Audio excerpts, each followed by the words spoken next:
श्रीगणेशाय नमः। अथ श्रीलक्ष्मीनारायण कवचम्। श्रीभैरव उवाच। अधुना देवि वक्ष्यामि लक्ष्मीनारायणस्य ते कवचं मन्त्रगर्भं च वज्रपञ्जरकाख्यया। श्रीवज्रपञ्जरं नाम कवचं परमाद्भुतं रहस्यं सर्वदेवानां साधकानां विशेषतः। यं धृत्वा भगवान् देवः प्रसीदति परः पुमान्। यस्य धारणमात्रेण ब्रह्मा लोकपितामहः। ईश्वरोऽहं शिवो भीमो वासवोऽपि दिवस्पतिः। सूर्यस्तेजो निधिर्देवी चन्द्रमास्तारकेश्वरः। वायुश्च बलवान् लोके वरुणो यादशाम्पतिः। कुबेरोऽपि धनाध्यक्षो धर्मराजो यमः स्मृतः। यं धृत्वा सहसा विष्णुः संहरिष्यति दानवान्। जघान रावणादिश्च किं वक्ष्येऽहमतः परम्। कवचस्यास्य सुभगे कथितोऽयं मुनिः शिवः। त्रिष्टुप्छन्दो देवता च लक्ष्मीनारायणो मतः। रमा बीजं पराशक्तिस्तारं कीलकमीश्वरी। भोगापवर्गसिद्ध्यर्थं विनियोग इति स्मृतः।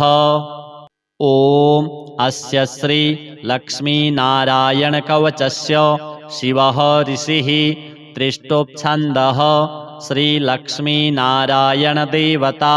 श्रीं बीजं ह्रीं शक्तिः ॐ कीलकं भोगापवर्गसिद्ध्यर्थे पाठे विनियोगः। ध्यानम्। पूर्णेन्दुवदनं पीतवसनं कमलासनं लक्ष्म्याश्रितं चतुर्बाहुं लक्ष्मीनारायणं भजे। अथ कवचम्। ॐ वासुदेवो वतु मे मस्तकं सशिरोरुहं। ह्रीं ललाटं सदा पातु लक्ष्मीविष्णुः समन्ततः। ह्यसौ नेत्रेवताल्लक्ष्मी गोविन्दो जगतां पतिः। ह्रीं नासां सर्वदा पातु लक्ष्मीदामोदरः प्रभुः। श्रीं मुखं सततं पातु देवो लक्ष्मीत्रिविक्रमः। लक्ष्मीः कण्ठं सदा पातु देवो लक्ष्मीजनार्दनः। नारायणाय बाहू मे पातु लक्ष्मीगदाग्रजः।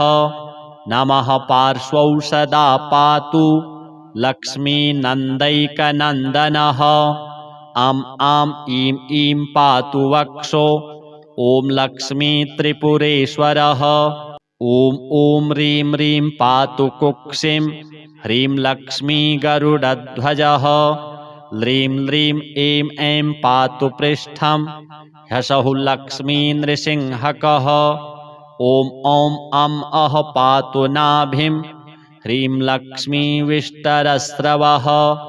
कं खं गं घं गुदं पातु श्रीं लक्ष्मीकैटभान्तकः। चं छं जं झं पातु शिश्नं लक्ष्मीश्वरः प्रभुः। टं ठं डं ढं कटिं पातु नारायणाय नायकः। तं थं दं धं पातु चोरु नमो लक्ष्मीजगत्पतिः। पं फं बं भं पातु जानु ॐ ह्रीं लक्ष्मीचतुर्भुजः। यं रं लं वं पातु जङ्घे ह्सौः लक्ष्मीगदाधरः।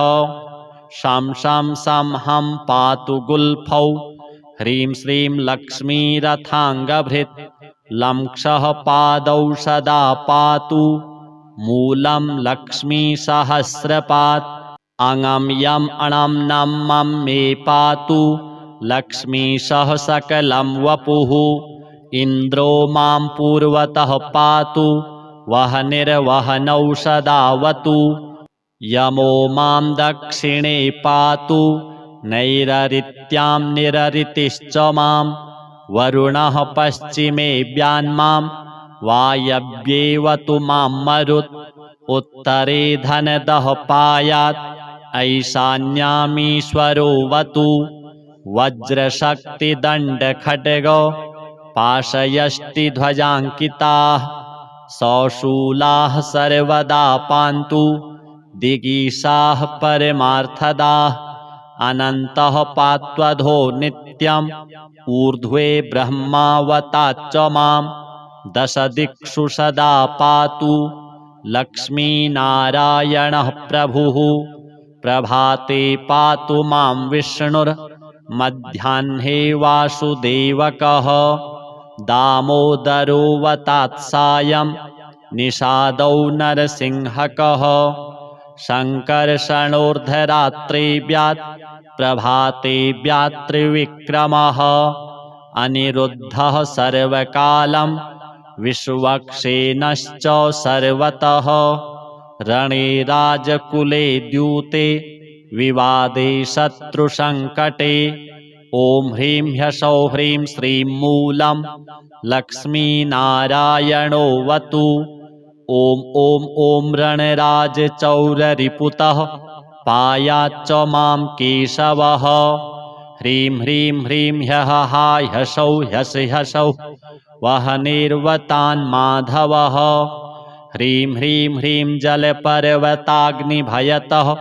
पायादनन्तो विभुः श्रीं श्रीं श्रीं शशशाललं प्रतिदिनं लक्ष्मीधवः पातु माम् इतीदं कवचं दिव्यं वज्रपञ्जरकाभिधं लक्ष्मीनारायणस्येष्टं चतुर्वर्गफलप्रदं सर्वसौभाग्यनिलयं सर्वसारस्वतप्रदं लक्ष्मीसंवननं तत्त्वं परमार्थरसायनं मन्त्रगर्भं जगत्सारं रहस्यं त्रिदिवौकसां दशवारं पठेद् रात्रौ रतान्ते वैष्णवोत्तमः स्वप्ने वरप्रदं पश्येल् लक्ष्मीनारायणं सुधीः त्रिसन्ध्यं यः पठेन्नित्यं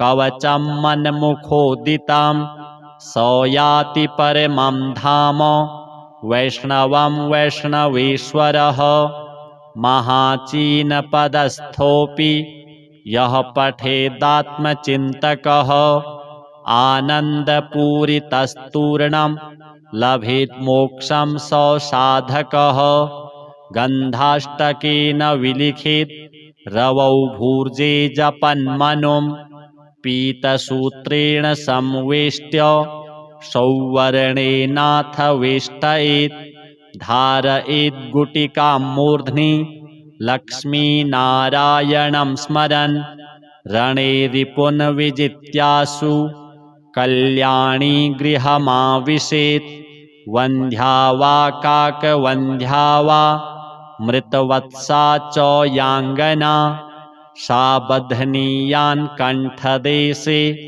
लभेत् पुत्रांश्चिरायुषः गुरुपदे सतो धृत्वा गुरुं ध्यात्वा मनुं जपन् वर्णलक्षपुरश्चर्या फलमाप्नोति साधकः बहुनोक्तेन किं देवी कवचस्यास्य पार्वती विनानेन न सिद्धिः स्यान् मन्त्रस्यास्य महेश्वरी सर्वागमरहस्याढ्यं तत्त्वात् तत्त्वं परात् परम् अभक्ताय न दातव्यं कुचैलाय दुरात्मने दीक्षिताय कुलीनाय स्वशिष्याय महात्मने महाचीनपदस्थाय दातव्यं कवचोत्तमं गुह्यं गोप्यं महादेवी लक्ष्मीनारायणप्रियं वज्रपञ्जरकं वर्म गोपनीयं स्वयोनिवत्। अथ महालक्ष्मी स्तुतिः। आदिलक्ष्मी नमस्तेस्तु परब्रह्मस्वरूपिणी यशो देहि धनं देहि सर्वकामाश्च देहि मे। संतानलक्ष्मी नमस्तेस्तु पुत्रपौत्रप्रदायिनी पुत्रान् देहि धनं देहि सर्वकामाश्च देहि मे। विद्यालक्ष्मी नमस्तेस्तु ब्रह्मविद्यास्वरूपिणी विद्यां देहि कलां देहि सर्वकामाश्च देहि मे। धनलक्ष्मी नमस्तेस्तु सर्वदारिद्र्यनाशिनी धनं देहि श्रियं देहि सर्वकामाश्च देहि मे। धान्यलक्ष्मी नमस्तेस्तु सर्वाभरणभूषिते धान्यं देहि धनं देहि सर्वकामाश्च देहि मे। मेधालक्ष्मी नमस्तेस्तु कलिकल्मषनाशिनी प्रज्ञां देहि श्रियं देहि सर्वकामाश्च देहि मे। गजलक्ष्मी नमस्तेस्तु सर्वदेवस्वरूपिणी अश्वांश्च गोकुलं देहि सर्वकामाश्च देहि मे। धीरलक्ष्मी नमस्तेस्तु पराशक्तिस्वरूपिणी वीर्यं देहि बलं देहि सर्वकामाश्च देहि मे। जयलक्ष्मी नमस्तेस्तु सर्वकार्यजयप्रदे जयं देहि शुभं देहि सर्वकामाश्च देहि मे। भाग्यलक्ष्मी नमस्तेस्तु सौमङ्गल्यविवर्धिनी भाग्यं देहि श्रियं देहि सर्वकामाश्च देहि मे।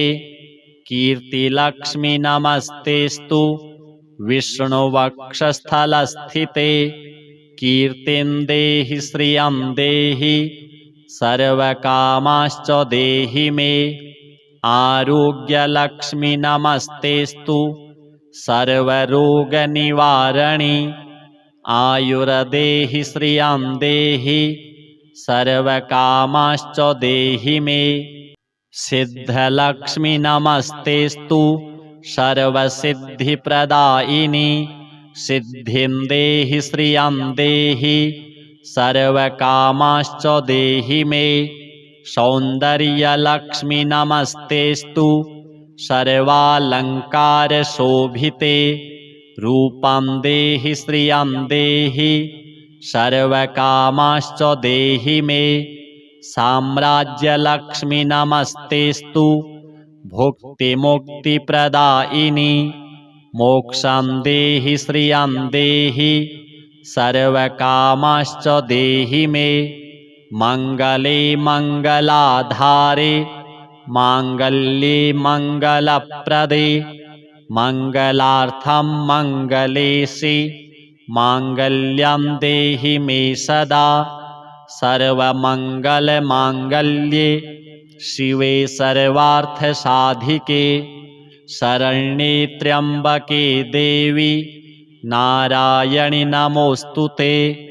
शुभं भवतु कल्याणी आयुरारोग्यसम्पदां मम शत्रुविनाशाय दीपज्योति नमोऽस्तुते। दीपज्योति नमस्तेस्तु दीपज्योति नमोऽस्तुते।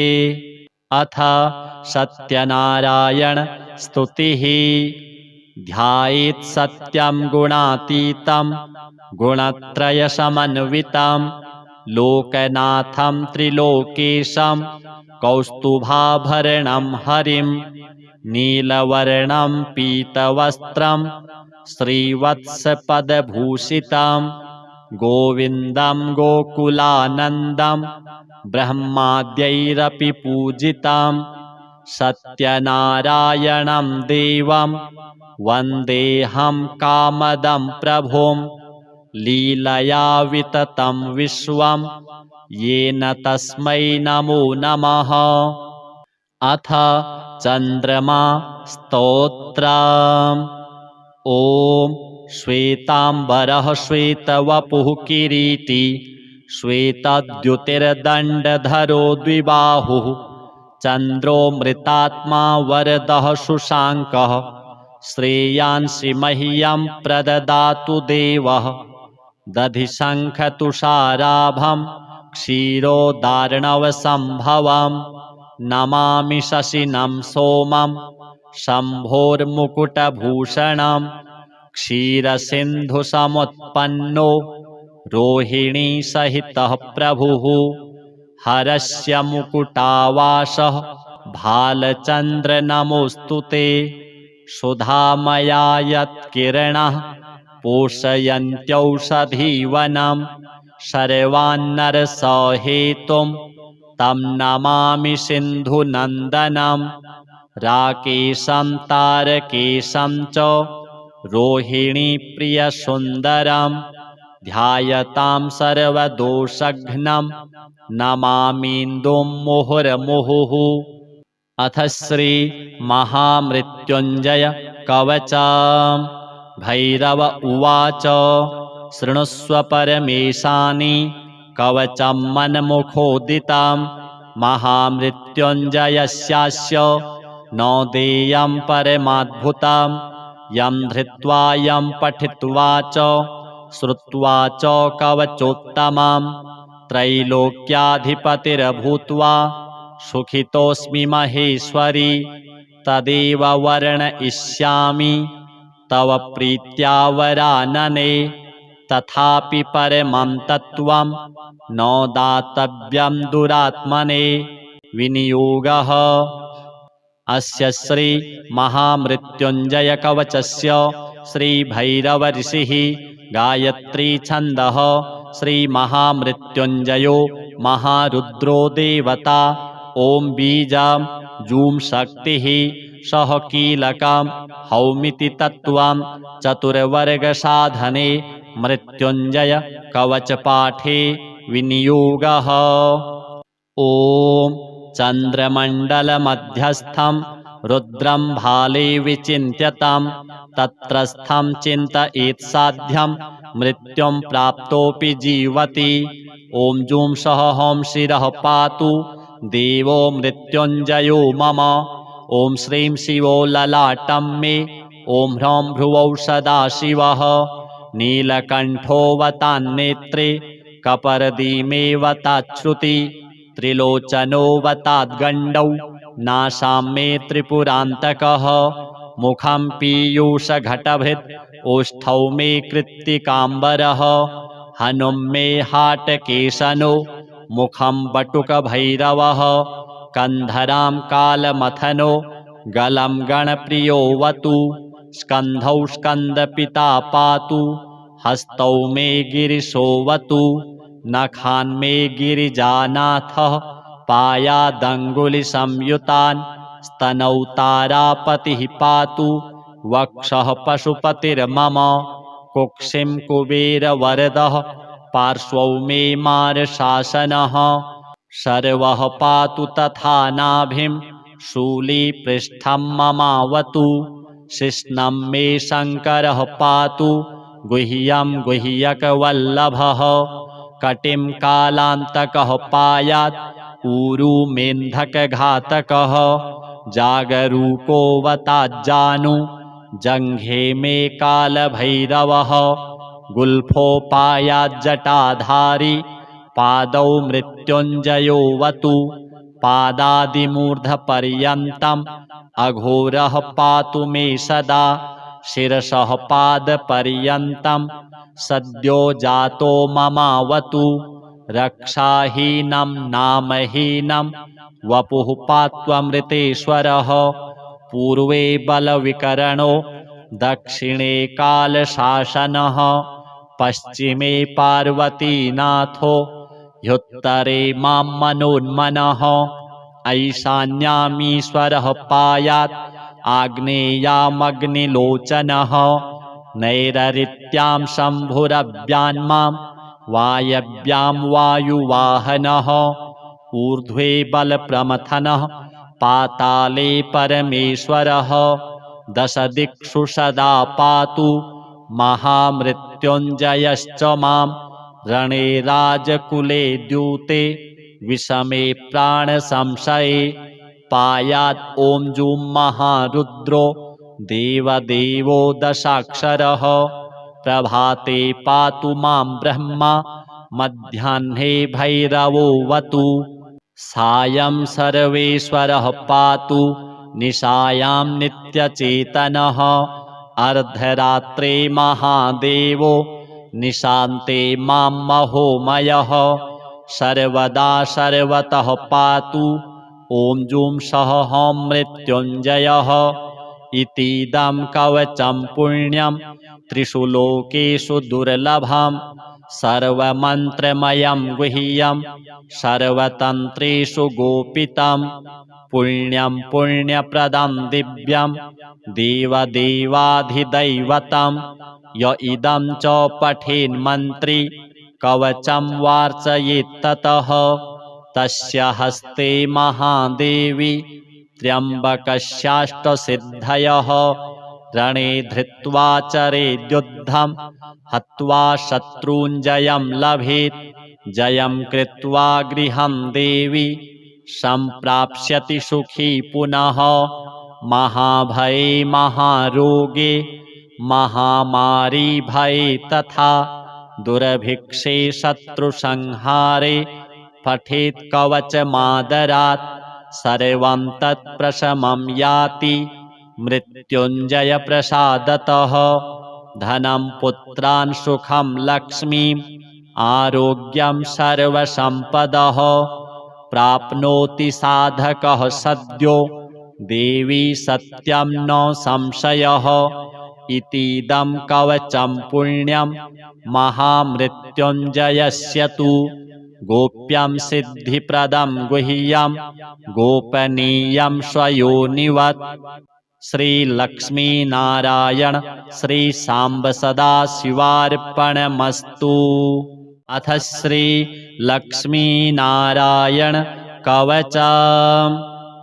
श्रीभैरव उवाच अधुना देवि वक्ष्यामि लक्ष्मीनारायणस्य ते कवचं मन्त्रगर्भं च वज्रपञ्जरकाख्यया श्रीवज्रपञ्जरं नाम कवचं परमाद्भुतं रहस्यं सर्वदेवानां साधकानां विशेषतः यं धृत्वा भगवान् देवः प्रसीदति परः पुमान् यस्य धारणमात्रेण ब्रह्मा लोकपितामहः ईश्वरोऽहं शिवो भीमो वासवोऽपि दिवस्पतिः सूर्यस्तेजो निधिर्देवी चन्द्रमास्तारकेश्वरः वायुश्च बलवान् लोके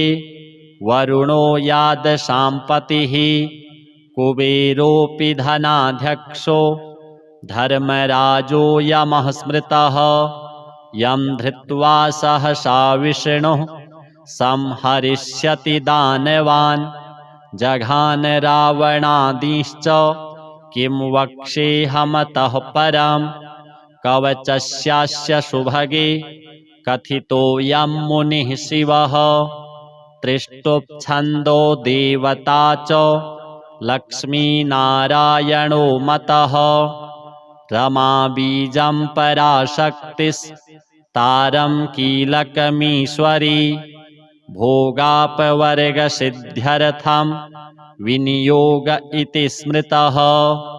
ॐ अस्य श्री लक्ष्मीनारायणकवचस्य शिवः ऋषिः त्रिष्टुप्छन्दः श्रीलक्ष्मीनारायणदेवता श्रीं बीजं ह्रीं शक्तिः ॐ कीलकं भोगापवर्गसिद्ध्यर्थे पाठे विनियोगः। ध्यानम् पूर्णेन्दुवदनं पीतवसनं कमलासनं लक्ष्म्याश्रितं चतुर्बाहुं लक्ष्मीनारायणं भजे। अथ कवचम्। ॐ वासुदेवोऽवतु मे मस्तकं सशिरोरुहं। ह्रीं ललाटं सदा पातु लक्ष्मीविष्णुः समन्ततः। ह्सौः नेत्रे वताल्लक्ष्मी गोविन्दो जगतां पतिः। ह्रीं नासां सर्वदा पातु लक्ष्मीदामोदरः प्रभुः। श्रीं मुखं सततं पातु देवो लक्ष्मीत्रिविक्रमः।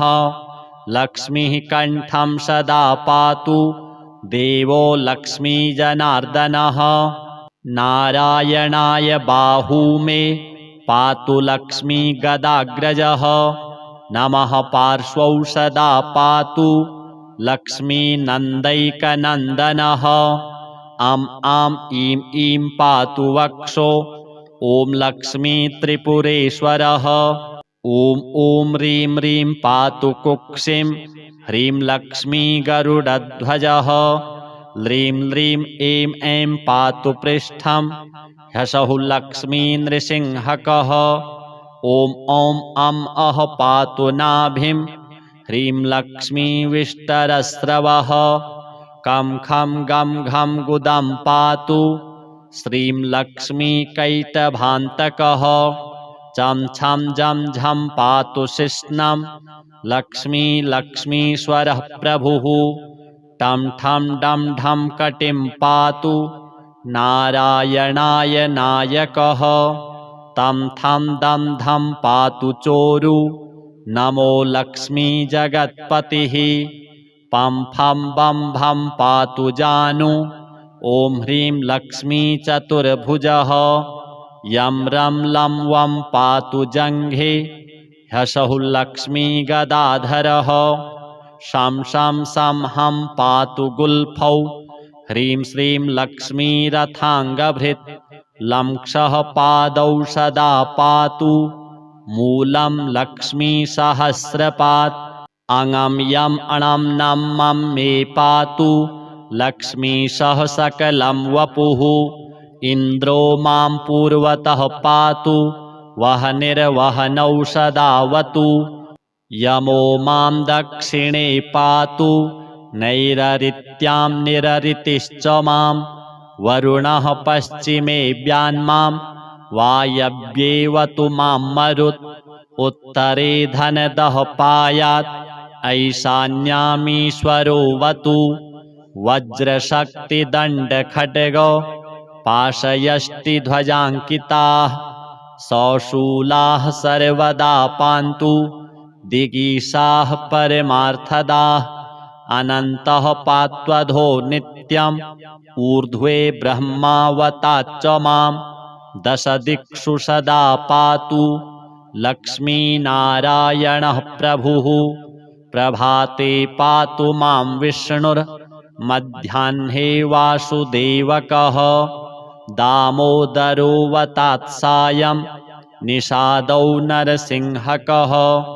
शङ्कर्षणोर्धरात्रेऽव्यात् प्रभाते व्यात्रिविक्रमः। अनिरुद्धः सर्वकालं विश्वक्सेनश्च सर्वतः। रणे राजकुले द्यूते विवादे शत्रुसङ्कटे। ॐ ह्रीं ह्सौः ह्रीं श्रीं मूलं लक्ष्मीनारायणोऽवतु। ॐ ॐ ॐ रणराजचौररिपुतः पायाच्च मां केशवः। ह्रीं ह्रीं ह्रीं ह्यः ह्सौः ह्सौः वह्निर्वतान् माधवः। ह्रीं ह्रीं ह्रीं जलपर्वताग्निभयतः पायादनन्तो विभुः। श्रीं श्रीं श्रीं शशशाललं प्रतिदिनं लक्ष्मीधवः पातु माम्। इतीदं कवचं दिव्यं वज्रपञ्जरकाभिधं लक्ष्मीनारायणस्येष्टं चतुर्वर्गफलप्रदं सर्वसौभाग्यनिलयं सर्वसारस्वतप्रदं लक्ष्मीशं वननं तत्त्वं परमार्थरसायनं मन्त्रगर्भं जगत्सारं रहस्यं त्रिदिवौकसां दशवारं पठेद् रात्रौ रतान्ते वैष्णवोत्तमः स्वप्ने वरप्रदं पश्येल् लक्ष्मीनारायणं सुधीः त्रिसन्ध्यं यः पठेन्नित्यं कवचं मन्मुखोदितं स याति परमं धाम वैष्णवं वैष्णवेश्वरः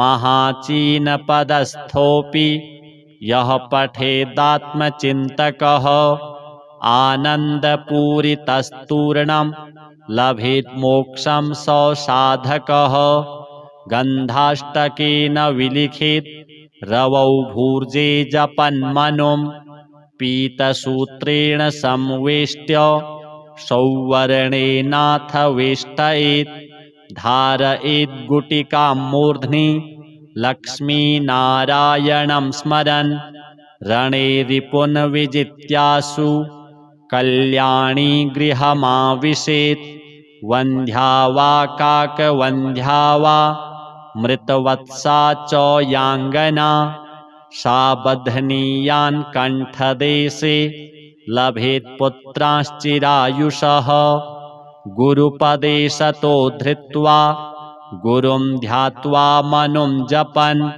वर्णलक्षपुरश्चर्या फलमाप्नोति साधकः बहुनोक्तेन किं देवी कवचस्यास्य पार्वती विनानेन न सिद्धिः स्यान् मन्त्रस्यास्य महेश्वरी सर्वागमरहस्याढ्यं तत्त्वात् तत्त्वं परात् परम् अभक्ताय न दातव्यं कुचैलाय दुरात्मने दीक्षिताय कुलीनाय स्वशिष्याय महात्मने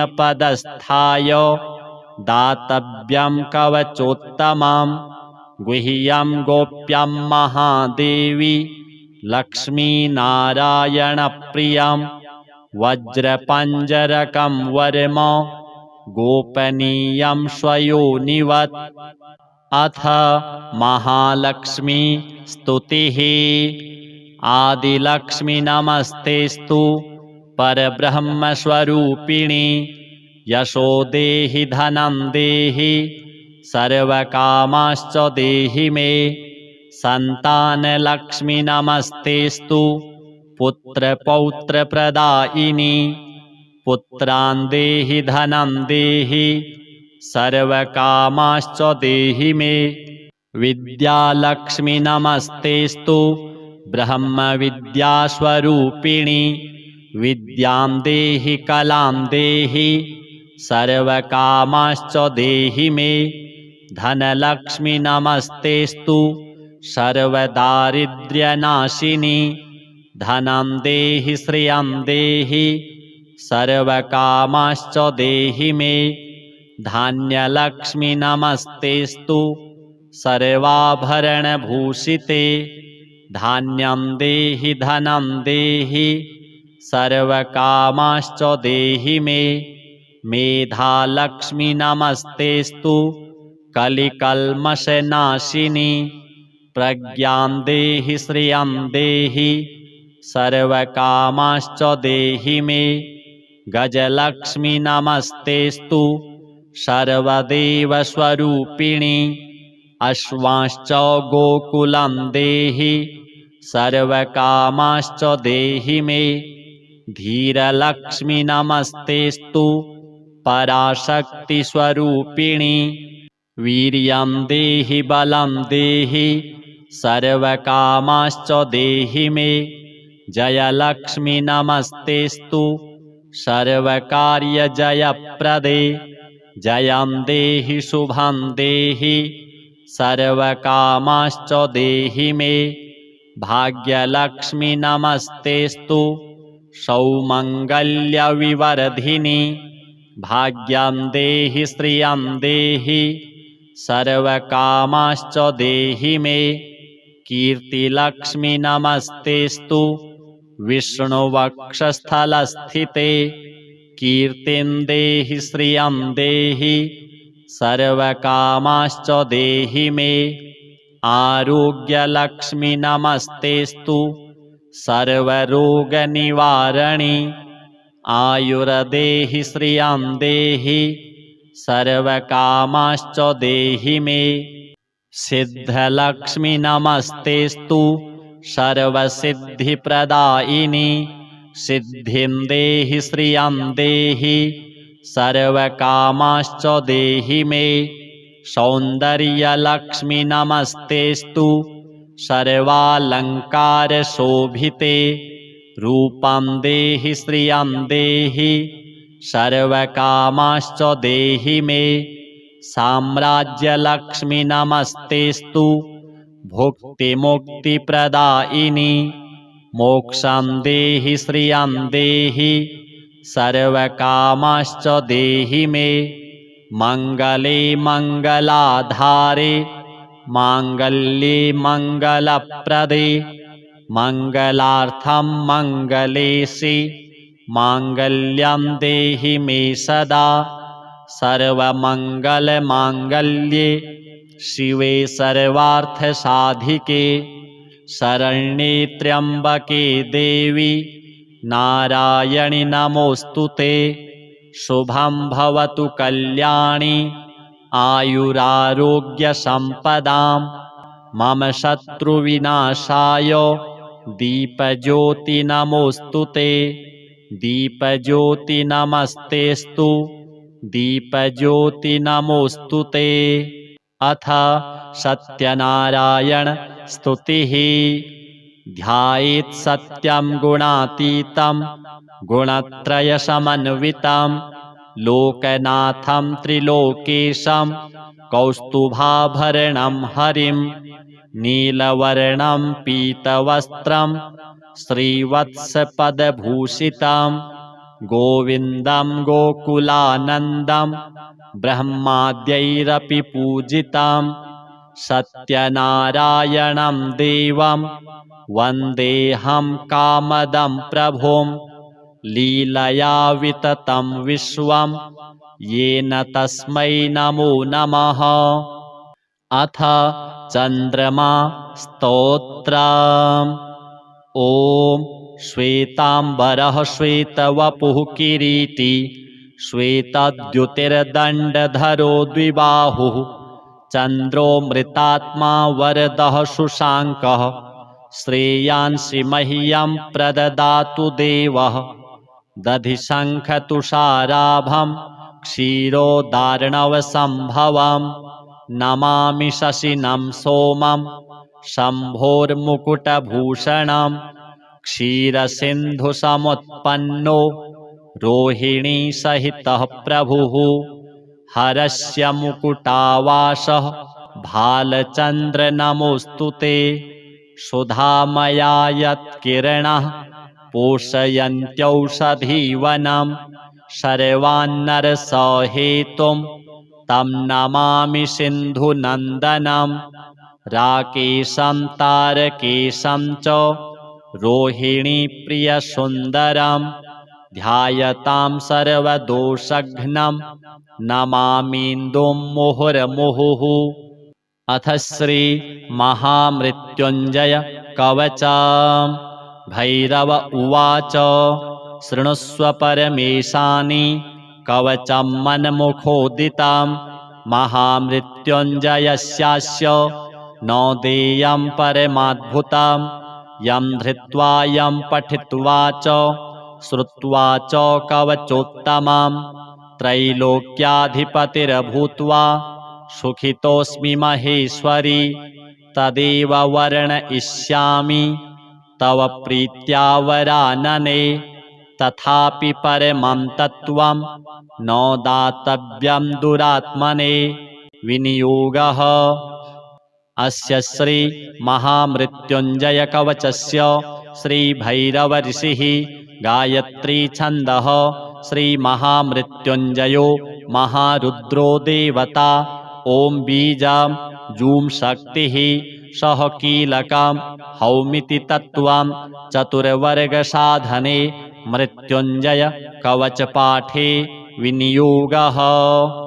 ॐ चन्द्रमण्डलमध्यस्थं रुद्रं भाले विचिन्त्यतं तत्रस्थं चिन्तयेत् साध्यं मृत्युं प्राप्तोऽपि जीवति।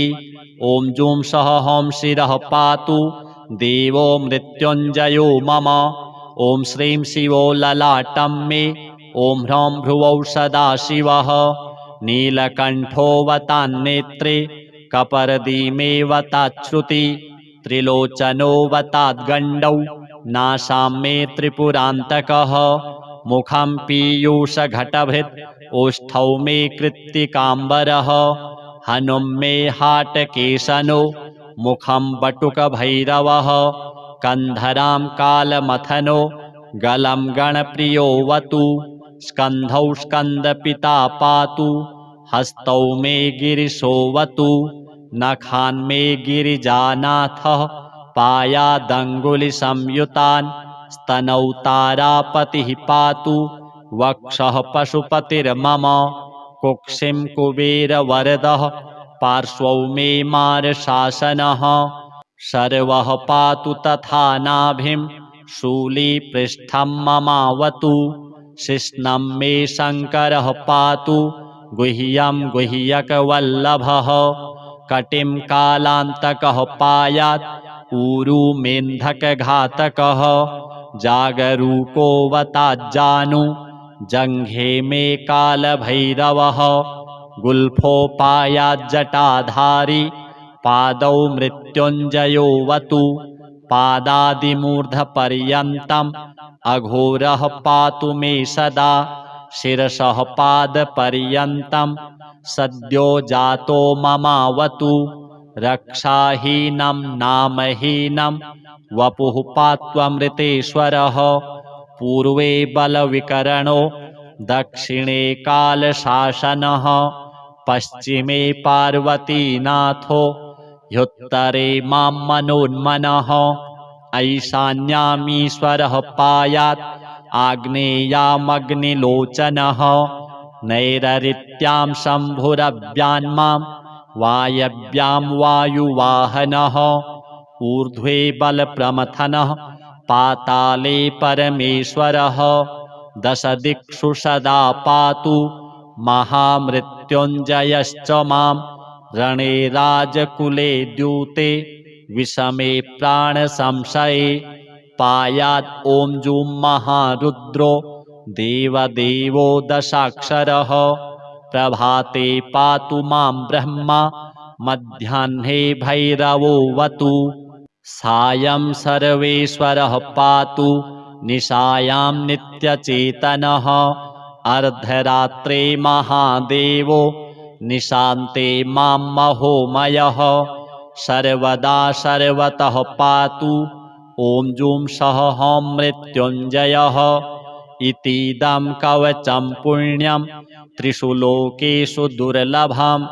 सर्वमन्त्रमयं गुह्यं सर्वतन्त्रेषु गोपितं। पुण्यं पुण्यप्रदं दिव्यं देवदेवाधिदैवतं। य इदं च पठेन्मन्त्री कवचं वार्चयेत्ततः। तस्य हस्ते महादेवी त्र्यम्बकस्याष्टसिद्धयः। रणे धृत्वा चरेद्युद्धं हत्वा शत्रूञ्जयं लभेत्।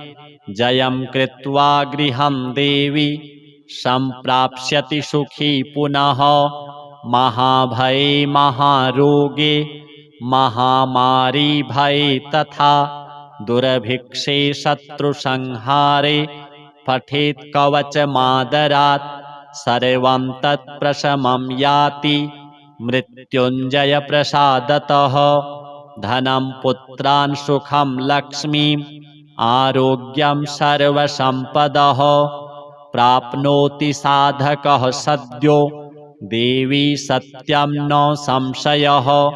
इतीदं कवचं पुण्यं महामृत्युञ्जयस्य तु। गोप्यं सिद्धिप्रदं गुह्यं गोपनीयं स्वयोनिवत्। श्रीलक्ष्मीनारायण श्रीसाम्ब सदाशिवार्पणमस्तु। अथ श्रीलक्ष्मीनारायण कवचम्।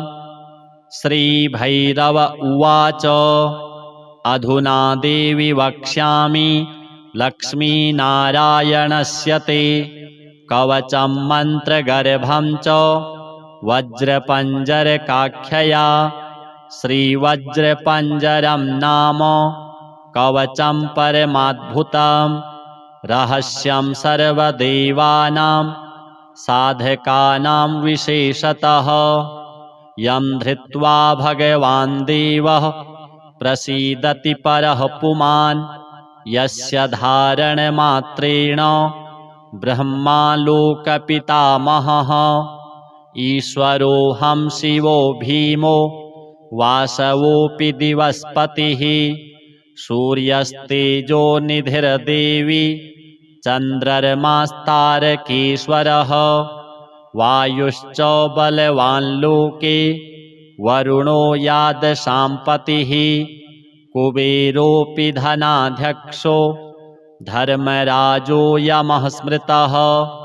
यं धृत्वा सहसा विष्णुः संहरिष्यति दानवान् जघान रावणादीश्च किं वक्ष्येऽहमतः परम्।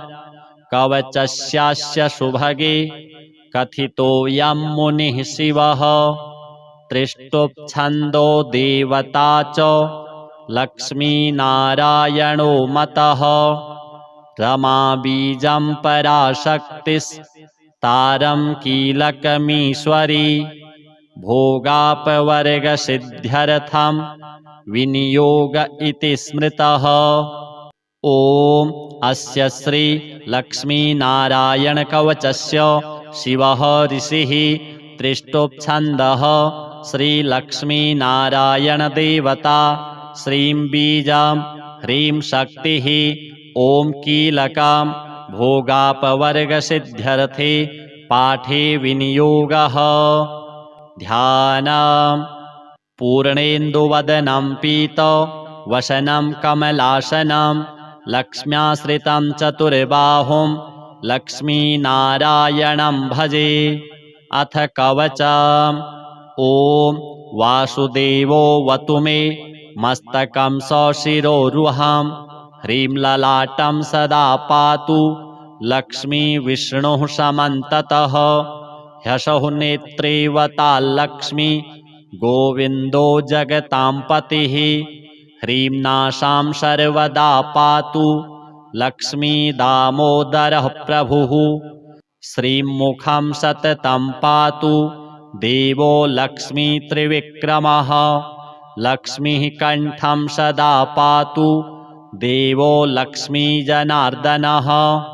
नारायणाय बाहू मे पातु लक्ष्मीगदाग्रजः। नमः पार्श्वौ सदा पातु लक्ष्मीनन्दैकनन्दनः। अं आं ईं ईं पातु वक्षो ॐ लक्ष्मीत्रिपुरेश्वरः। ॐ ॐ ह्रीं ह्रीं पातु कुक्षिं ह्रीं लक्ष्मीगरुडध्वजः। ह्रीं ह्रीं ऐं ऐं पातु पृष्ठं ह्सौः लक्ष्मीनृसिंहकः। ॐ ॐ अं अः पातु नाभिं ह्रीं लक्ष्मीविष्टरस्रवः। कं खं गं घं गुदं पातु श्रीं लक्ष्मीकैटभान्तकः। चं छं जं झं पातु शिश्नं लक्ष्मीश्वरः प्रभुः। टं ठं डं ढं कटिं पातु नारायणाय नायकः। तं थं दं धं पातु चोरु नमो लक्ष्मीजगत्पतिः। पं फं बं भं पातु जानु ॐ ह्रीं लक्ष्मीचतुर्भुजः। यं रं लं वं पातु जङ्घे ह्सौः लक्ष्मीगदाधरः। शं शं सं हं पातु गुल्फौ ह्रीं श्रीं लक्ष्मीरथाङ्गभृत् लंक्षः पादौ सदा पातु मूलं लक्ष्मीसहस्रपात् अङं यम् अणं नं मं मे पातु लक्ष्मीशः सकलं वपुः इन्द्रो मां पूर्वतः पातु वह्निर्वह्नौ सदावतु यमो मां दक्षिणे पातु नैररित्यां निररितिश्च मां वरुणः पश्चिमे व्यान्मां वायव्येवतु मां मरुत् उत्तरे धनदः पायात् ऐशान्यामीश्वरोऽवतु वज्रशक्तिदण्डखड्गो पाशयष्टिध्वजाङ्किताः सौशूलाः सर्वदा पान्तु दिगीषाः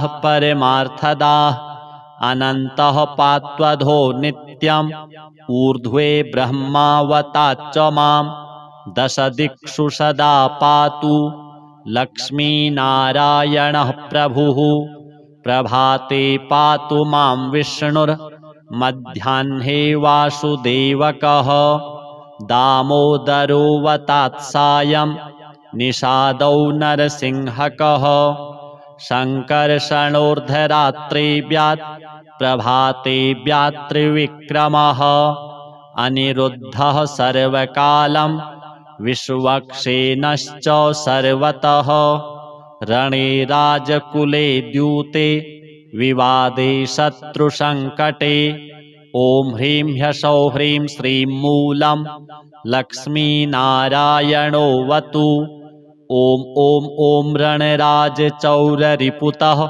पायाच्च मां केशवः ह्रीं ह्रीं ह्रीं ह्यः हाय ह्सौः ह्यस् ह्सौः वह्निर्वतान् माधवः ह्रीं ह्रीं ह्रीं जलपर्वताग्निभयतः पायादनन्तो विभुः श्रीं श्रीं श्रीं शशशाललं प्रतिदिनं लक्ष्मीधवः पातु माम् इतीदं कवचं दिव्यं वज्रपञ्जरकाभिधं लक्ष्मीनारायणस्येष्टं चतुर्वर्गफलप्रदं सर्वसौभाग्यनिलयं सर्वसारस्वतप्रदं लक्ष्मीसंवननं तत्त्वं परमार्थरसायनं मन्त्रगर्भं जगत्सारं रहस्यं त्रिदिवौकसां दशवारं पठेद् रात्रौ रतान्ते वैष्णवोत्तमः स्वप्ने वरप्रदं पश्येल् लक्ष्मीनारायणं सुधीः त्रिसन्ध्यं यः पठेन्नित्यं कवचं मन्मुखोदितं स याति परमं धाम वैष्णवं वैष्णवेश्वरः महाचीनपदस्थोऽपि यः पठेदात्मचिन्तकः आनन्दपूरितस्तूर्णं लभेत् मोक्षं स साधकः गन्धाष्टकेन विलिखेत् रवौ भूर्जे जपन्मनुं पीतसूत्रेण संवेष्ट्य सौवर्णेनाथ वेष्टयेत् धारयेत् गुटिकां मूर्ध्नि लक्ष्मीनारायणं स्मरन् रणे रिपुन् विजित्यासु कल्याणी गृहमाविशेत् वन्ध्या वा काकवन्ध्या वा मृतवत्सा च याङ्गना सा बध्नीयान् कण्ठदेशे लभेत् पुत्रांश्चिरायुषः गुरुपदे सतो धृत्वा गुरुं ध्यात्वा मनुं जपन् वर्णलक्षपुरश्चर्या फलमाप्नोति साधकः बहुनोक्तेन किं देवी कवचस्यास्य पार्वती विनानेन न सिद्धिः स्यान् मन्त्रस्यास्य महेश्वरी सर्वागमरहस्याढ्यं तत्त्वात् तत्त्वं परात् परम् अभक्ताय न दातव्यं कुचैलाय दुरात्मने दीक्षिताय कुलीनाय स्वशिष्याय महात्मने महाचीनपदस्थाय दातव्यं कवचोत्तमं गुह्यं गोप्यं महादेवी लक्ष्मीनारायणप्रियं वज्रपञ्जरकं वर्म गोपनीयं स्वयोनिवत्। अथ महालक्ष्मी स्तुतिः।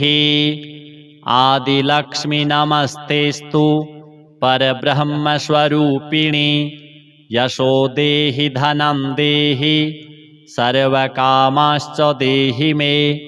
सन्तानलक्ष्मी नमस्तेस्तु पुत्रपौत्रप्रदायिनी पुत्रान् देहि धनं देहि सर्वकामाश्च देहि मे। विद्यालक्ष्मी नमस्तेस्तु ब्रह्मविद्यास्वरूपिणी विद्यां देहि कलां देहि सर्वकामाश्च देहि मे।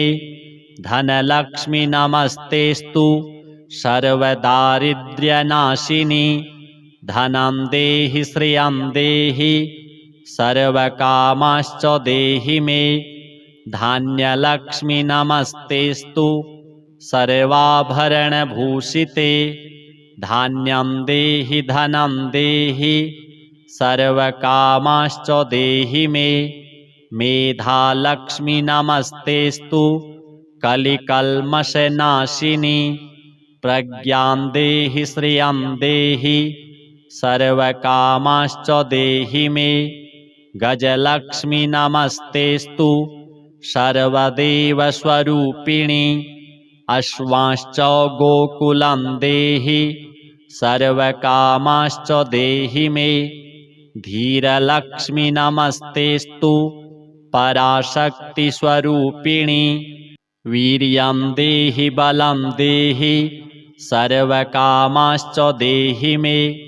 जयलक्ष्मी नमस्तेस्तु सर्वकार्यजयप्रदे जयं देहि शुभं देहि सर्वकामाश्च देहि मे। भाग्यलक्ष्मी नमस्तेस्तु सौमङ्गल्यविवर्धिनी भाग्यं देहि श्रियं देहि सर्वकामाश्च देहि मे। कीर्तिलक्ष्मी नमस्तेस्तु विष्णुवक्षस्थलस्थिते कीर्तिं देहि श्रियं देहि सर्वकामाश्च देहि मे। आरोग्यलक्ष्मी नमस्तेस्तु सर्वरोगनिवारणी आयुर्देहि श्रियं देहि सर्वकामाश्च देहि मे। सिद्धलक्ष्मी नमस्तेस्तु सर्वसिद्धिप्रदायिनी सिद्धिं देहि श्रियं देहि सर्वकामाश्च देहि मे। सौन्दर्यलक्ष्मी नमस्तेस्तु सर्वालङ्कारशोभिते रूपं देहि श्रियं देहि सर्वकामाश्च देहि मे। साम्राज्यलक्ष्मी नमस्तेस्तु भुक्तिमुक्तिप्रदायिनी मोक्षं देहि श्रियं देहि सर्वकामाश्च देहि मे। मङ्गले मङ्गलाधारे माङ्गल्ये मङ्गलप्रदे मङ्गलार्थं मङ्गलेशे माङ्गल्यं देहि मे सदा। सर्वमङ्गलमाङ्गल्ये शिवे सर्वार्थसाधिके शरण्ये त्र्यम्बके देवी नारायणि नमोऽस्तुते। शुभं भवतु कल्याणी आयुरारोग्यसम्पदां मम शत्रुविनाशाय दीपज्योति नमोऽस्तुते। दीपज्योति नमस्तेस्तु दीपज्योति नमोऽस्तुते।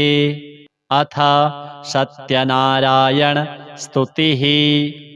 ध्यायेत् सत्यं गुणातीतं गुणत्रयसमन्वितं लोकनाथं त्रिलोकेशं कौस्तुभाभरणं हरिं नीलवर्णं पीतवस्त्रं श्रीवत्सपदभूषितं गोविन्दं गोकुलानन्दं ब्रह्माद्यैरपि पूजितं सत्यनारायणं देवं वन्देऽहं कामदं प्रभुं लीलया विततं विश्वं येन तस्मै नमो नमः। अथ चन्द्रमा स्तोत्रम्। ॐ श्वेताम्बरः श्वेतवपुः किरीटी श्वेतद्युतिर्दण्डधरो द्विबाहुः चन्द्रो मृतात्मा वरदः शुशाङ्कः श्रेयांसि मह्यं प्रददातु देवः। दधिशङ्खतुषाराभं क्षीरोदार्णवसम्भवं नमामि शशिनं सोमं शम्भोर्मुकुटभूषणं क्षीरसिन्धुसमुत्पन्नो रोहिणीसहितः प्रभुः हरस्य मुकुटावासः भालचन्द्र नमोऽस्तु ते। सुधामया यत्किरणः पोषयन्त्यौषधीवनं सर्वान्नरसहेतुं तं नमामि सिन्धुनन्दनं राकेशं तारकेशं च रोहिणीप्रियसुन्दरं ध्यायतां सर्वदोषघ्नं नमामीन्दुं मुहुर्मुहुः। अथ श्री महामृत्युञ्जय कवचम्। भैरव उवाच शृणुष्व परमेशानि कवचं मन्मुखोदितं महामृत्युञ्जयस्यास्य न देयं परमाद्भुतं यं धृत्वा यं पठित्वा च श्रुत्वा च कवचोत्तमं त्रैलोक्याधिपतिर्भूत्वा सुखितोऽस्मि महेश्वरी तदेव वर्णयिष्यामि तव प्रीत्या वरानने। तथापि परमं तत्त्वं न दातव्यं दुरात्मने विनियोगः। अस्य श्री महामृत्युञ्जय कवचस्य श्री भैरव ऋषिः गायत्री छन्दः श्री महामृत्युञ्जयो महारुद्रो देवता। ॐ बीजं जूं शक्तिः सह कीलकं हौमिति तत्त्वं चतुर्वर्गसाधने मृत्युञ्जय कवचपाठे विनियोगः। ॐ चन्द्रमण्डलमध्यस्थं रुद्रं भाले विचिन्त्यतं तत्रस्थं चिन्तयेत् साध्यं मृत्युं प्राप्तोऽपि जीवति। ॐ जूं सह हं शिरः पातु देवो मृत्युञ्जयो मम। ॐ श्रीं शिवो ललाटं मे ॐ ह्रौं भ्रुवौ सदाशिवः नीलकण्ठोऽवतान्नेत्रे कपर्दीमेऽवताच्छ्रुति त्रिलोचनोऽवताद्गण्डौ नासां मे त्रिपुरान्तकः मुखं पीयूषघटभृत् ओष्ठौ मे कृत्तिकाम्बरः हनुं मे हाटकेशनो मुखं बटुकभैरवः कन्धरां कालमथनो गलं गणप्रियोऽवतु स्कन्धौ स्कन्दपिता पातु हस्तौ मे गिरिशोऽवतु नखान् मे गिरिजानाथः पायादङ्गुलिसंयुतान् स्तनौ तारापतिः पातु वक्षः पशुपतिर्मम कुक्षिं कुबेरवरदः पार्श्वौ मे मारशासनः सर्वः पातु तथा नाभिं शूलीपृष्ठं ममावतु शिश्नं मे शङ्करः पातु गुह्यं गुह्यकवल्लभः कटिं कालान्तकः पायात् ऊरुमेन्धकघातकः जागरूकोऽवताज्जानु जङ्घे मे कालभैरवः गुल्फोपायाज्जटाधारी पादौ मृत्युञ्जयोऽवतु पादादिमूर्धपर्यन्तम् अघोरः पातु मे सदा शिरसः पादपर्यन्तं सद्यो जातो ममावतु रक्षाहीनं नामहीनं वपुः पात्वमृतेश्वरः पूर्वे बलविकरणो दक्षिणे कालशासनः पश्चिमे पार्वतीनाथो ह्युत्तरे मां मनोन्मनः ऐशान्यामीश्वरः पायात् आग्नेयामग्निलोचनः नैररित्यां शम्भुरव्यान्मां वायव्यां वायुवाहनः ऊर्ध्वे बलप्रमथनः पाताले परमेश्वरः दशदिक्षु सदा पातु महामृत्युञ्जयश्च मां रणे राजकुले द्यूते विषमे प्राणसंशये पायात् ॐ जूं महारुद्रो देवदेवो दशाक्षरः प्रभाते पातु मां ब्रह्मा मध्याह्ने भैरवोऽवतु सायं सर्वेश्वरः पातु निशायां नित्यचेतनः अर्धरात्रे महादेवो निशान्ते मां महोमयः सर्वदा सर्वतः पातु ॐ जूं सः हौं मृत्युञ्जयः इतीदं कवचं पुण्यं त्रिषु लोकेषु दुर्लभं सर्वमन्त्रमयं गुह्यं सर्वतन्त्रेषु गोपितं पुण्यं पुण्यप्रदं दिव्यं देवदेवाधिदैवतं य इदं च पठेन्मन्त्री कवचं वार्चयेत्ततः तस्य हस्ते महादेवी त्र्यम्बकस्याष्टसिद्धयः रणे धृत्वा चरेद्युद्धं हत्वा शत्रूञ्जयं लभेत् जयं कृत्वा गृहं देवी सम्प्राप्स्यति सुखी पुनः महाभये महारोगे महामारी भये तथा दुर्भिक्षे शत्रुसंहारे पठेत् कवचमादरात् सर्वं तत्प्रशमं याति मृत्युञ्जयप्रसादतः धनं पुत्रान् सुखं लक्ष्मीम् आरोग्यं सर्वसम्पदः प्राप्नोति साधकः सद्यो देवी सत्यं न संशयः इतीदं कवचं पुण्यं महामृत्युञ्जयस्य तु गोप्यं सिद्धिप्रदं गुह्यं गोपनीयं स्वयोनिवत् श्रीलक्ष्मीनारायण श्रीसाम्ब सदाशिवार्पणमस्तु। अथ श्रीलक्ष्मीनारायण कवचम्। श्रीभैरव उवाच अधुना देवि वक्ष्यामि लक्ष्मीनारायणस्य ते कवचं मन्त्रगर्भं च वज्रपञ्जरकाख्यया श्रीवज्रपञ्जरं नाम कवचं परमाद्भुतं रहस्यं सर्वदेवानां साधकानां विशेषतः यं धृत्वा भगवान् देवः प्रसीदति परः पुमान् यस्य धारणमात्रेण ब्रह्मा लोकपितामहः ईश्वरोऽहं शिवो भीमो वासवोऽपि दिवस्पतिः सूर्यस्तेजो निधिर्देवी चन्द्रमास्तारकेश्वरः वायुश्च बलवान् लोके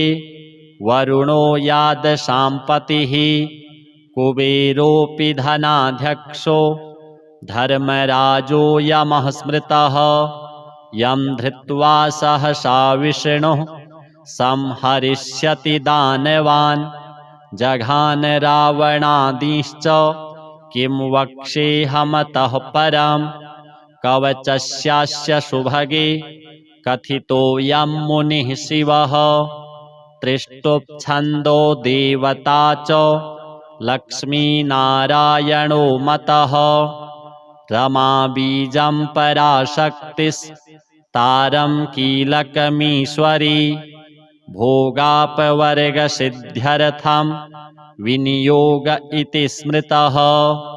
ॐ अस्य श्री लक्ष्मीनारायणकवचस्य शिवः ऋषिः त्रिष्टुप्छन्दः श्रीलक्ष्मीनारायणदेवता श्रीं बीजं ह्रीं शक्तिः ॐ कीलकं भोगापवर्गसिद्ध्यर्थे पाठे विनियोगः। ध्यानम् पूर्णेन्दुवदनं पीतवसनं कमलासनं लक्ष्म्याश्रितं चतुर्बाहुं लक्ष्मीनारायणं भजे। अथ कवचम्। ॐ वासुदेवोऽवतु मे मस्तकं सशिरोरुहं। ह्रीं ललाटं सदा पातु लक्ष्मीविष्णुः समन्ततः। ह्यसौ नेत्रे वताल्लक्ष्मी गोविन्दो जगतां पतिः। ह्रीं नासां सर्वदा पातु लक्ष्मीदामोदरः प्रभुः। श्रीं मुखं सततं पातु देवो लक्ष्मीत्रिविक्रमः। लक्ष्मीः कण्ठं सदा पातु देवो लक्ष्मीजनार्दनः। नारायणाय बाहू मे पातु लक्ष्मीगदाग्रजः। नमः पार्श्वौ सदा पातु लक्ष्मीनन्दैकनन्दनः। अं आं ईं ईं पातु वक्षो ॐ लक्ष्मीत्रिपुरेश्वरः। ॐ ॐ ह्रीं ह्रीं पातु कुक्षिं ह्रीं लक्ष्मीगरुडध्वजः। ह्रीं ह्रीं ऐं ऐं पातु पृष्ठं ह्सौः लक्ष्मीनृसिंहकः। ॐ ॐ अं अः पातु नाभिं ह्रीं लक्ष्मीविष्टरस्रवः। कं खं गं घं गुदं पातु श्रीं लक्ष्मीकैटभान्तकः। चं छं जं झं पातु शिश्नं लक्ष्मीश्वरः प्रभुः। टं ठं डं ढं कटिं पातु नारायणाय नायकः। तं थं दं धं पातु चोरु नमो लक्ष्मीजगत्पतिः।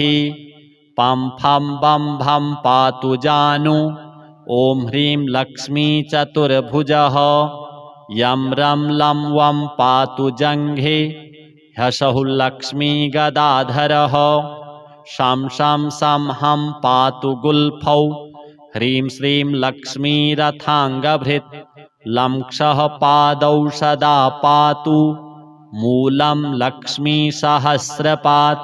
अङं यं अणं नं मं मे पातु लक्ष्मीशः सकलं वपुः। इन्द्रो मां पूर्वतः पातु वह्निर्वह्नौ सदावतु। यमो मां दक्षिणे पातु नैरृत्यां निरृतिश्च मां। वरुणः पश्चिमे व्यान्मां वायव्येवतु मां मरुत्। उत्तरे धनदः पायात् ऐशान्यामीश्वरोऽवतु। वज्रशक्तिदण्डखड्ग पाशयष्टिध्वजाङ्किताः सौशूलाः सर्वदा पान्तु दिगीषाः परमार्थदाः। अनन्तः पात्वधो नित्यम् ऊर्ध्वे ब्रह्मावताच्च मां। दशदिक्षु सदा पातु लक्ष्मीनारायणः प्रभुः।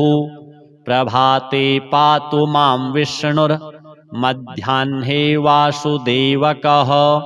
दामोदरोऽवतात् सायं निषादौ नरसिंहकः। शङ्कर्षणोर्धरात्रेऽव्यात् प्रभाते व्यात्रिविक्रमः। अनिरुद्धः सर्वकालं विश्वक्सेनश्च सर्वतः।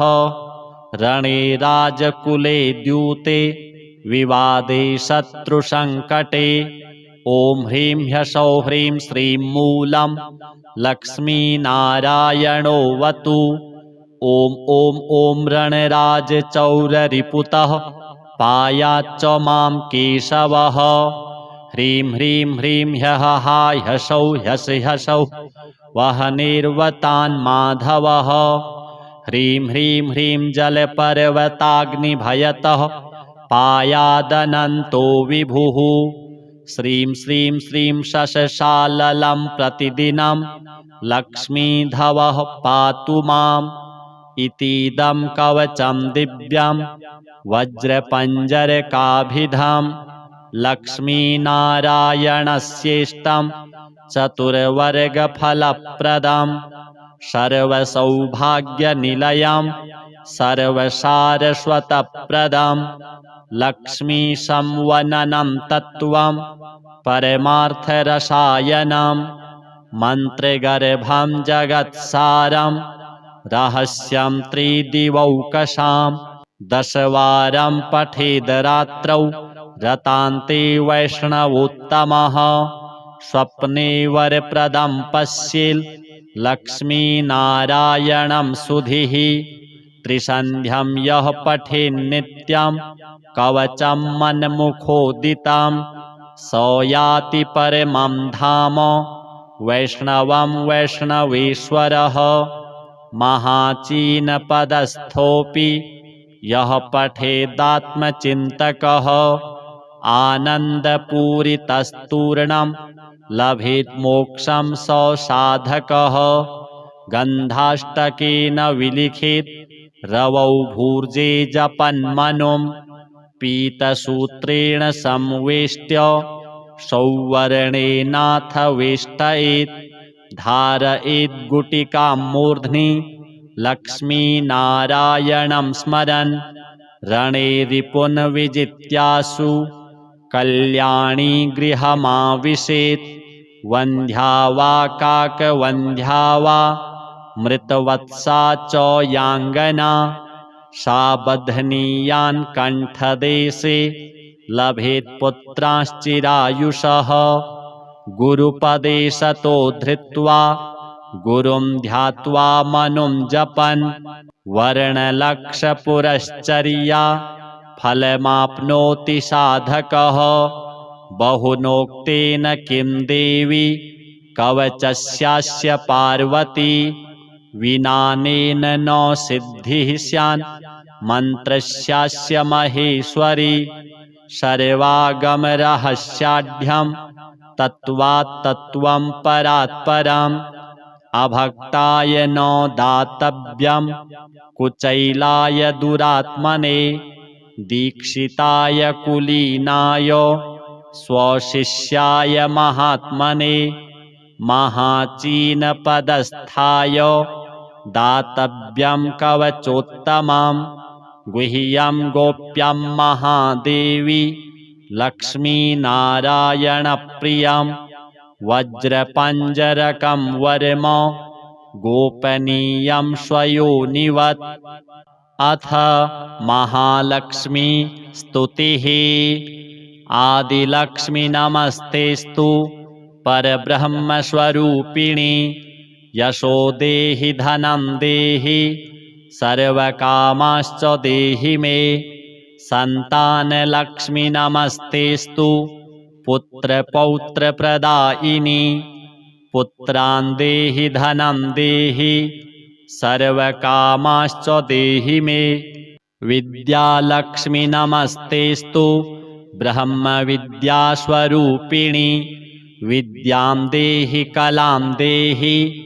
सर्वकामाश्च देहि मे धनलक्ष्मी नमस्तेस्तु सर्वदारिद्र्यनाशिनी धनं देहि श्रियं देहि सर्वकामाश्च देहि मे धान्यलक्ष्मी नमस्तेस्तु सर्वाभरणभूषिते धान्यं देहि धनं देहि सर्वकामाश्च देहि मे मेधालक्ष्मी नमस्तेस्तु कलिकल्मषनाशिनी प्रज्ञां देहि श्रियं देहि सर्वकामाश्च देहि मे गजलक्ष्मी नमस्तेस्तु सर्वदेवस्वरूपिणी अश्वांश्च गोकुलं देहि सर्वकामाश्च देहि मे धीरलक्ष्मी नमस्तेस्तु पराशक्तिस्वरूपिणी वीर्यं देहि बलं देहि सर्वकामाश्च देहि मे जयलक्ष्मी नमस्तेस्तु सर्वकार्यजयप्रदे जयं देहि शुभं देहि सर्वकामाश्च देहि मे भाग्यलक्ष्मी नमस्तेस्तु सौमङ्गल्यविवर्धिनि भाग्यं देहि श्रियं देहि सर्वकामाश्च देहि मे कीर्तिलक्ष्मी नमस्तेस्तु विष्णुवक्षस्थलस्थिते कीर्तिं देहि श्रियं देहि सर्वकामाश्च देहि मे आरोग्यलक्ष्मी नमस्तेस्तु सर्वरोगनिवारणि आयुर्देहि श्रियं देहि सर्वकामाश्च देहि मे सिद्धलक्ष्मी नमस्तेस्तु सर्वसिद्धिप्रदायिनि सिद्धिं देहि श्रियं देहि सर्वकामाश्च देहि मे सौन्दर्यलक्ष्मी नमस्तेस्तु सर्वालङ्कारशोभिते रूपं देहि श्रियं देहि सर्वकामाश्च देहि मे साम्राज्यलक्ष्मी नमस्तेस्तु भुक्तिमुक्तिप्रदायिनि मोक्षं देहि श्रियं देहि सर्वकामाश्च देहि मे मङ्गले मङ्गलाधारे माङ्गल्ये मङ्गलप्रदे मङ्गलार्थं मङ्गलेशि माङ्गल्यं देहि मे सदा सर्वमङ्गलमाङ्गल्ये शिवे सर्वार्थसाधिके शरण्ये त्र्यम्बके देवी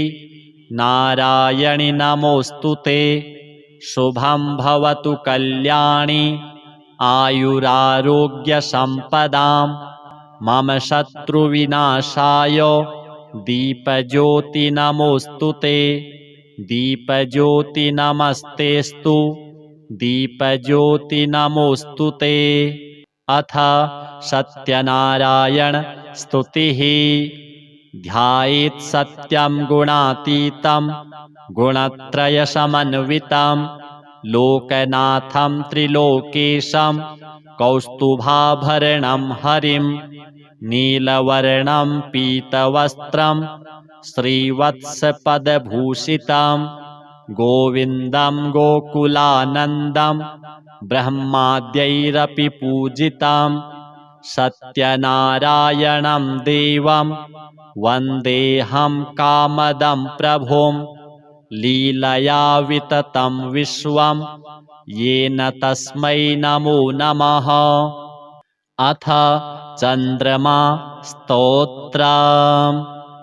ॐ श्वेताम्बरः श्वेतवपुः किरीटी श्वेतद्युतिर्दण्डधरो द्विबाहुः चन्द्रो मृतात्मा वरदः शुशाङ्कः श्रेयांसि मह्यं प्रददातु देवः दधिशङ्खतुषाराभं क्षीरोदार्णवसम्भवं नमामि शशिनं सोमं शम्भोर्मुकुटभूषणं क्षीरसिन्धुसमुत्पन्नो रोहिणीसहितः प्रभुः हरस्य मुकुटावासः भालचन्द्र नमोऽस्तुते सुधामया यत्किरणः पोषयन्त्यौषधीवनं सर्वान्नरसहेतुं तं नमामि सिन्धुनन्दनं राकेशं तारकेशं च रोहिणीप्रियसुन्दरं ध्यायतां सर्वदोषघ्नं नमामीन्दुं मुहुर्मुहुः। अथ श्री महामृत्युञ्जय कवचम्। भैरव उवाच शृणुष्व परमेशानि कवचं मन्मुखोदितं महामृत्युञ्जयस्यास्य न देयं परमाद्भुतं यं धृत्वा यं पठित्वा च श्रुत्वा च कवचोत्तमं त्रैलोक्याधिपतिर्भूत्वा सुखितोऽस्मि महेश्वरी तदेव वर्णयिष्यामि तव प्रीत्या वरानने तथापि परमं तत्त्वं न दातव्यं दुरात्मने विनियोगः। अस्य श्री महामृत्युञ्जय कवचस्य श्री भैरव ऋषिः गायत्री छन्दः श्रीमहामृत्युञ्जयो महारुद्रो देवता। ॐ बीजं जूं शक्तिः सह कीलकं हौमिति तत्त्वं चतुर्वर्गसाधने मृत्युञ्जय कवचपाठे विनियोगः। ॐ चन्द्रमण्डलमध्यस्थं रुद्रं भाले विचिन्त्यतं तत्रस्थं चिन्तयेत् साध्यं मृत्युं प्राप्तोऽपि जीवति। ॐ जूं सः हौं शिरः पातु देवो मृत्युञ्जयो मम। ॐ श्रीं शिवो ललाटं मे। ॐ ह्रौं भ्रुवौ सदाशिवः। नीलकण्ठोऽवतान्नेत्रे कपर्दीमेऽवताच्छ्रुति त्रिलोचनोऽवताद्गण्डौ नासां मे त्रिपुरान्तकः। मुखं पीयूषघटभृत् ओष्ठौ मे कृत्तिकाम्बरः। हनुं मे हाटकेशनो मुखं बटुकभैरवः। कन्धरां कालमथनो गलं गणप्रियोऽवतु। स्कन्धौ स्कन्दपिता पातु हस्तौ मे गिरिशोऽवतु। नखान् मे गिरिजानाथः पायादङ्गुलिसंयुतान्। स्तनौ तारापतिः पातु वक्षः पशुपतिर्मम। कुक्षिं कुबेरवरदः पार्श्वौ मे मारशासनः। सर्वः पातु तथा नाभिं शूलीपृष्ठं ममावतु।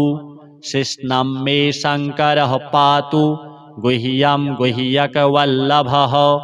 कटिं कालान्तकः पायात् ऊरू मेन्धकघातकः।